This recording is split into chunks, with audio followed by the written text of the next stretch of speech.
बोल रहे हैं उनको लड़ने का अधिकार, उनको लड़ना चाहिए था। हमको लगता है जब से पार्टी हमारी दो भाग में बटी है तब से एक भी चुनाव लड़ने का उन्होंने काम नहीं किया है। वो लड़ेंगे नहीं लड़ेंगे इसका निर्णय स्वयं लेंगे। चिराग पासवान जी बिहार फर्स्ट, बिहारी फर्स्ट जो उनका विजन है घर घर तक पहुंचाना, और जो हमारे नेता की नीति है उसको घर घर तक पहुंचाना, ये हमारे लिए चुनौती है जिसमें हमारे सभी नेता काम कर रहे हैं। बिहार की राजनीति में चिराग पासवान का अपना एक क्रेज है जो बढ़ता ही जा रहा है।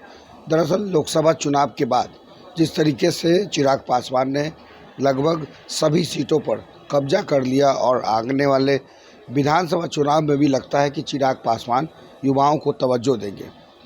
यही वजह है कि आज सैकड़ों की संख्या में प्रदेश प्रवक्ता जितेंद्र यादव के नेतृत्व में सैकड़ों कार्यकर्ताओं ने आज चिराग पासवान का दामन थामा। क्या है वजह?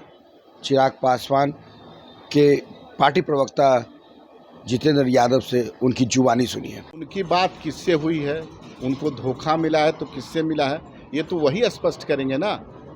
और चुनाव, फिर मैंने कहा कि सभी दल को सभी सीटों पर चुनाव, सबको लड़ने का अधिकार है। वो जैसा बोल रहे हैं उनको लड़ने का अधिकार, उनको लड़ना चाहिए था। हमको लगता है जब से पार्टी हमारी दो भाग में बटी है तब से एक भी चुनाव लड़ने का उन्होंने काम नहीं किया है। वो लड़ेंगे नहीं लड़ेंगे इसका निर्णय स्वयं लेंगे। कितना चुनौती होगी आप लोग? देखिए, राजनीति में चुनौती नहीं होता है। हम लोग अपने काम में अपने नेता के विजन में विश्वास रखते हैं।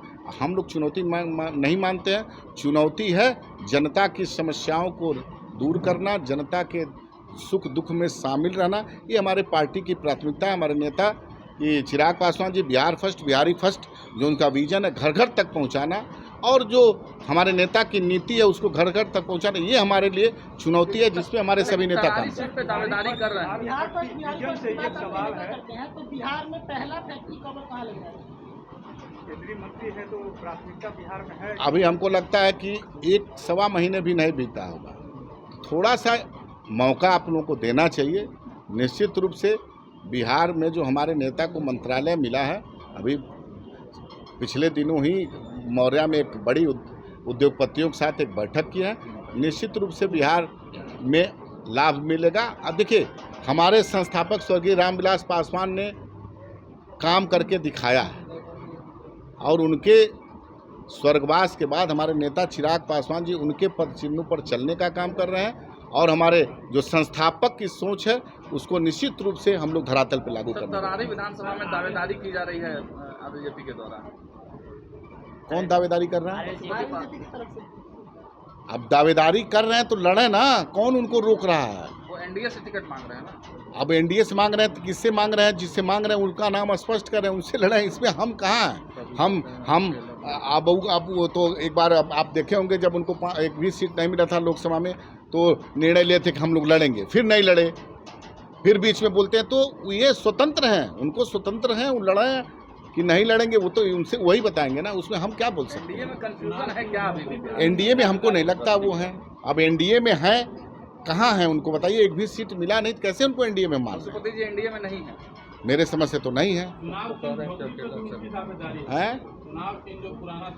देखिए, एनडीए में थे वो, हम स्पष्ट कर रहे हैं, लेकिन उन्होंने एनडीए से स्वयं को इस्तीफा कौन दिया?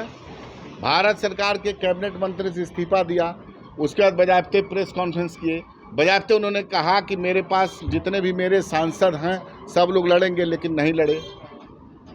तब एनडीए में है कि नहीं वही बताएंगे ना सर। जिस दिन निर्णय लेंगे उस दिन जरूर हम लोग करेंगे। अभी ऐसा कोई फैसला नहीं है। अब ये देखिए, राष्ट्रीय मामला है। मैं बिहार का प्रदेश अध्यक्ष हूँ। निश्चित रूप से अभी इस मुद्दे पे हमारी राष्ट्रीय अध्यक्ष जी से कोई बात नहीं हुई, इसलिए हम अपनी अभी बात रखने में असमर्थ हैं। विधानसभा का चुनाव नजदीक यादव कह रहे हैं कि ईडी और बीजेपी का लड़ाई हो गई है, वो बार-बार विपक्ष को परेशान करने की। देखिए, प्रत्यक्ष को प्रमाण की आवश्यकता नहीं होती, सत्य परेशान नहीं होता है। निश्चित रूप से ईडी ने जांच किया है, और जांच के उपरांत माननीय न्यायालय में चार्जशीट डाला है, जैसा कि आप लोगों के द्वारा पता चला है। तो उनको घबराने की आवश्यकता नहीं होनी चाहिए, और मामला न्यायालय में है, और न्यायालय देखेगा। अगर चोरी है तो उसके लिए सजा देने के लिए न्यायपालिका बनी हुई है, और देगा सजा। ऐसा पहले से भी चलता आ रहा है। भारतीय हम लोग के यहाँ जो कानून व्यवस्था है तो ये मामला जब तक कोर्ट में पेंडिंग है तब तक पहले बोलने का इसमें कोई मतलब नहीं बनता।